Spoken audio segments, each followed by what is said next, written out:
Hey, what's up guys, I'm Styler, and in this video I'm going to unbox and review the Bluboo S8 in all black, a phone that in terms of design looks very similar to the Samsung Galaxy S8. Unlike the blue version, the black has a less visible bezel, and in my opinion this looks much better. Please like this video and remember to check the video description if you're interested in this model. So without any further ado, let me start with the full unboxing. It comes in a black box and it has printed in gold S8 on the top. At first glance it does look pretty premium. Let me take it out and let's put it aside for now. And below here we of course have some accessories. First a white USB Type-C cable with a standard reversible connector. Then a small wall charger branded Bluboo. And close up you can see it is on 5V 2A. With this it is possible to charge 20% in about 20 minutes. And let me put this back in the box again.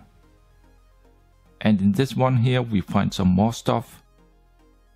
First a thank you card from the CEO of Bluboo. Then a thin screen protector.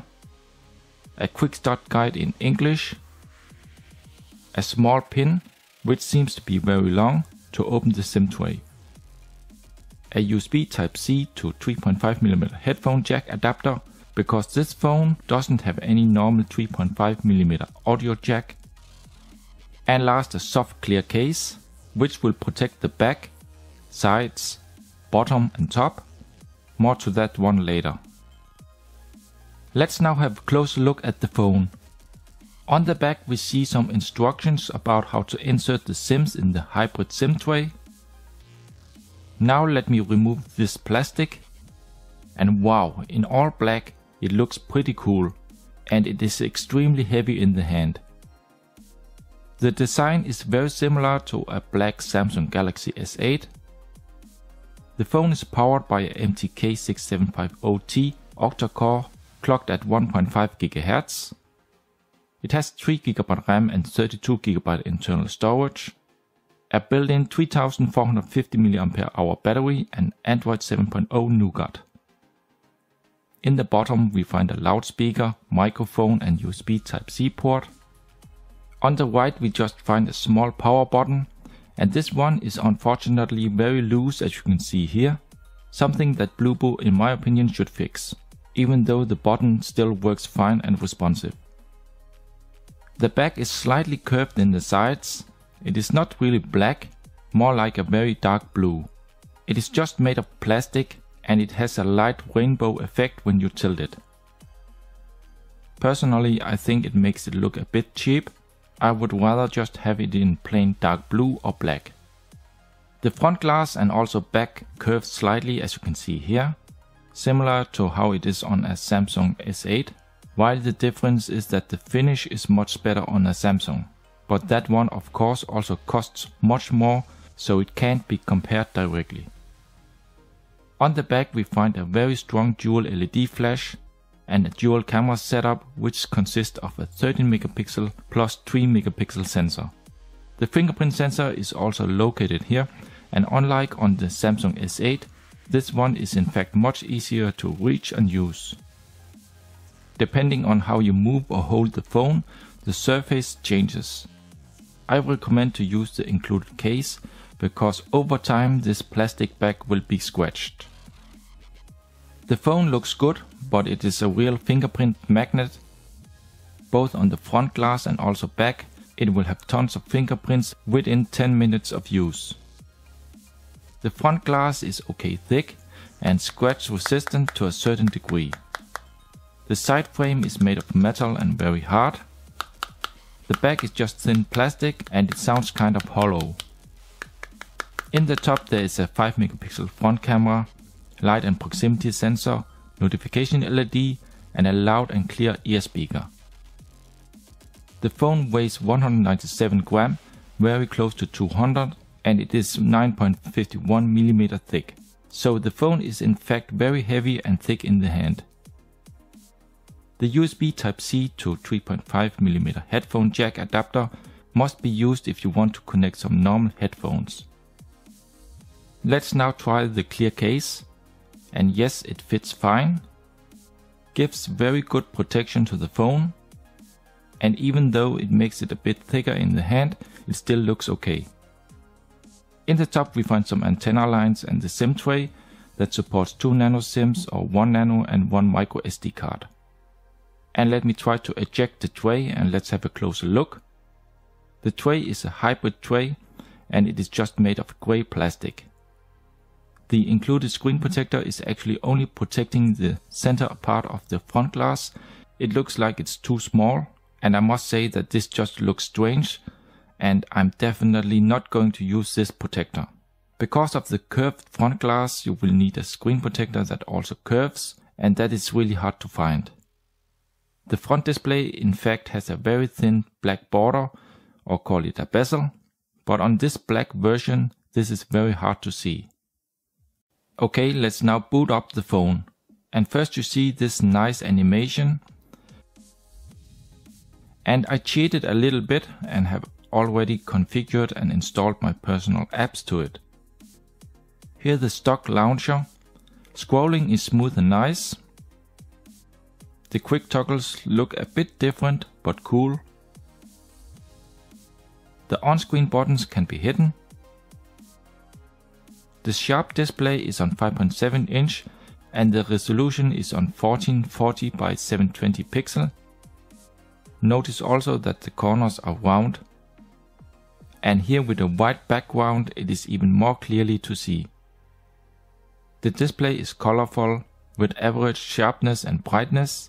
With that I mean I have seen better, but considering the price this is more than enough. If you press and hold, you can enter some various desktop settings, and here we find small gimmicks like for example scene folders that adds a picture in the top of the folder. You can change theme, wallpapers and ringtones. Out of the box there is an app called 360 Clone. With that you can transfer your content from your old phone to the new one. This small dot will activate some special shortcuts, and you can rotate these with a nice animation. The rear fingerprint sensor will wake and unlock the phone with just one tap. It is pretty accurate, but it is kind of slow, and I would say it takes about 1 to 2 seconds to unlock. If you hold the dot down, it will show the recent apps. If you double tap it, it will lock the phone. Swipe up and you get a special search. Swipe down and you get the quick toggles.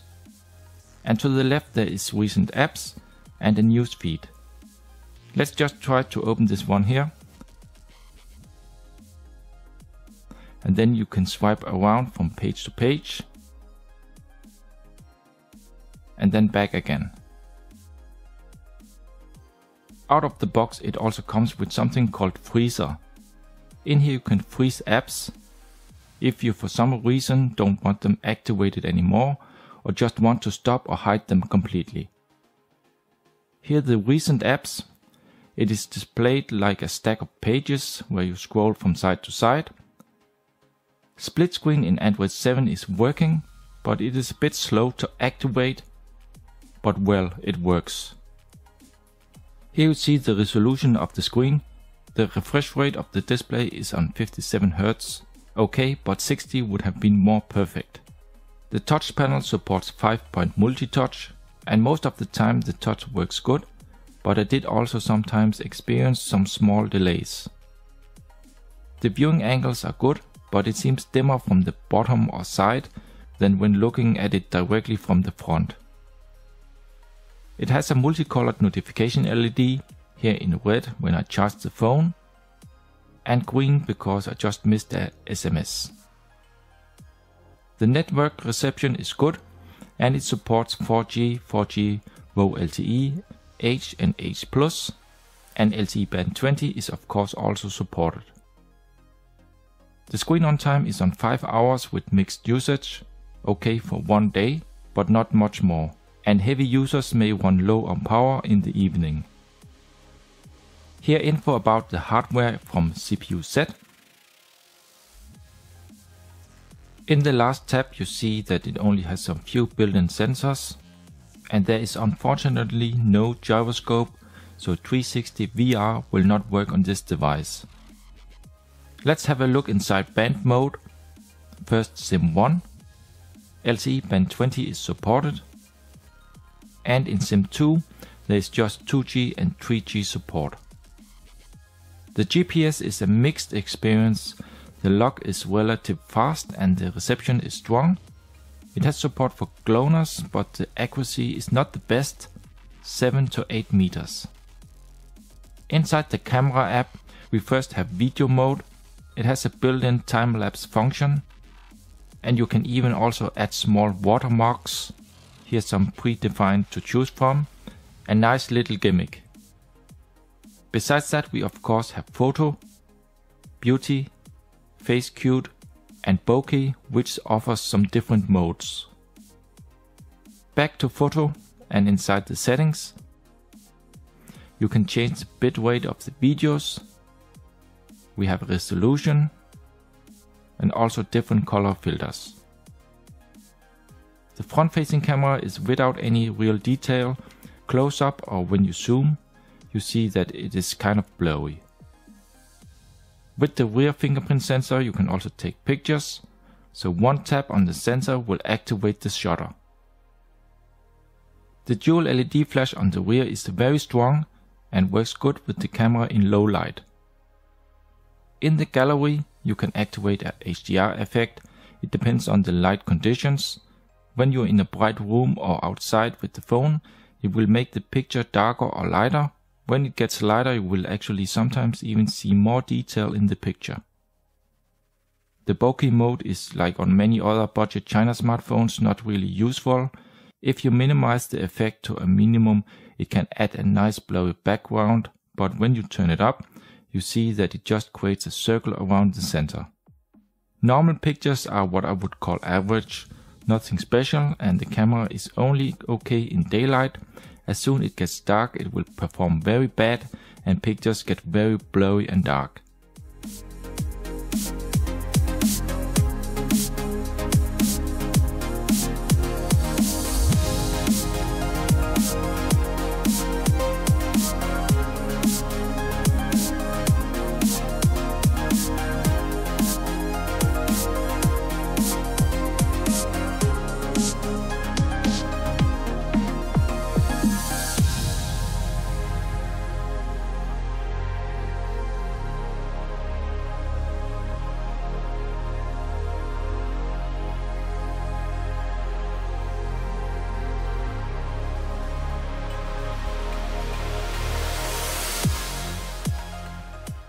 The video mode is also okay, but the focus could be much faster. It is rather slow to change and there is no kind of stabilization available.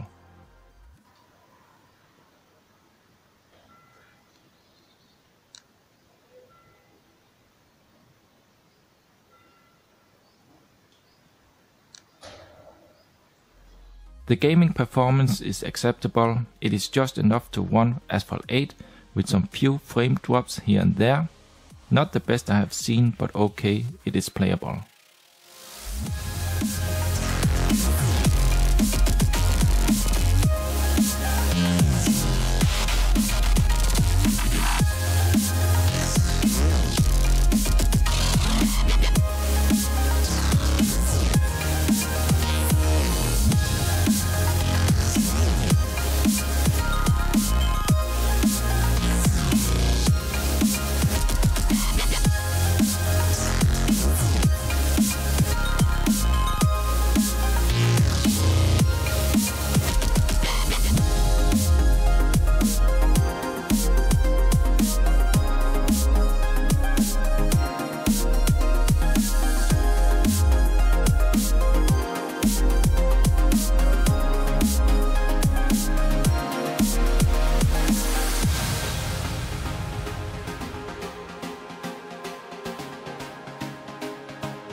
After gaming the phone does get a bit hot on the back. The Antutu score is nothing special but normal for the MTK6750T SoC. The Wi-Fi supports 5 GHz. Wi-Fi range is good. And the download speed is very good. I got close to 110 megabits per second in download. With the YouTube app you can play videos in 720p at 60 frames per second. The stage fright detector didn't find any security issues. My antivirus app didn't find any problems when I did an in-depth scan. The RAM speed is just okay and the internal storage speed is pretty fast as you see here. Now let's test USB on the go. Let me insert the cable and so far no notification.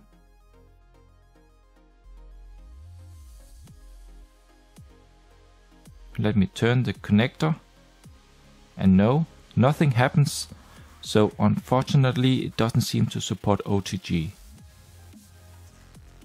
The bottom speaker provides average sound quality, not the worst I have heard, but also not really good, and the volume could in my opinion be higher.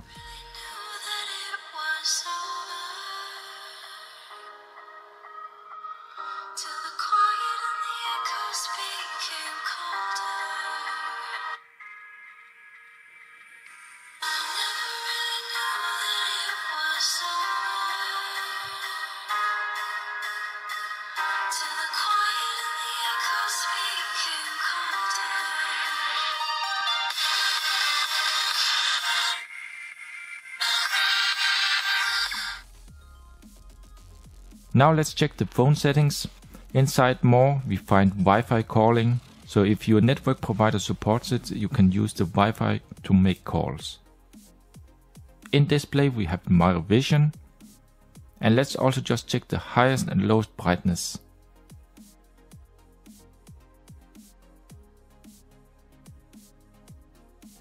On the lock screen you can enable Power Master when you charge the phone.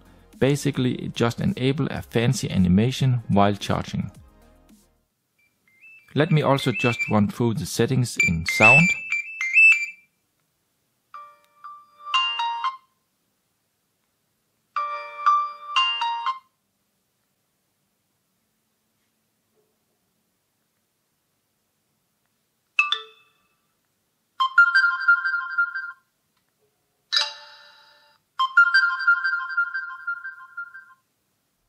Then we have the fingerprint settings, where you can enable that it is used in the camera app as a shutter button. You can learn up to 5 fingers. There is a built-in cloud service, not something I'm going to use as I don't know who's behind it. And in accessibility, you can also activate various apps. And last, in About Phone, you see the build number, Android version, and that it has support for wireless updates. Now to my final verdict. The Bluboo S8 is a nice looking budget smartphone. We all know that it tries to copy the design and even name of the Samsung Galaxy S8. The Bluboo S8 is extremely heavy in the hand. The finish of the phone is okay but not the best. You will fast see small scratches on the frame and the plastic back squeaks when you press it hard. The display is average and the round corners look nice, but it is not really as fantastic as Samsung's Infinity display, which is much better. From distance, other people around you may think that you are holding a Samsung Galaxy S8 in your hand, and if you like that idea, then this may be the perfect budget smartphone for you that does the job. But if you are looking for a flagship experience with high performance and perfect build quality, then this is not the phone for you. And there are better alternatives out. But hey, for the price, it is still a decent phone with a cool design, and the design alone could be enough for some. So if you have any questions, feel free to leave a comment below. Drop a like if you enjoyed the video and subscribe for more. Thank you for watching this video, and I hope to see you in my next one.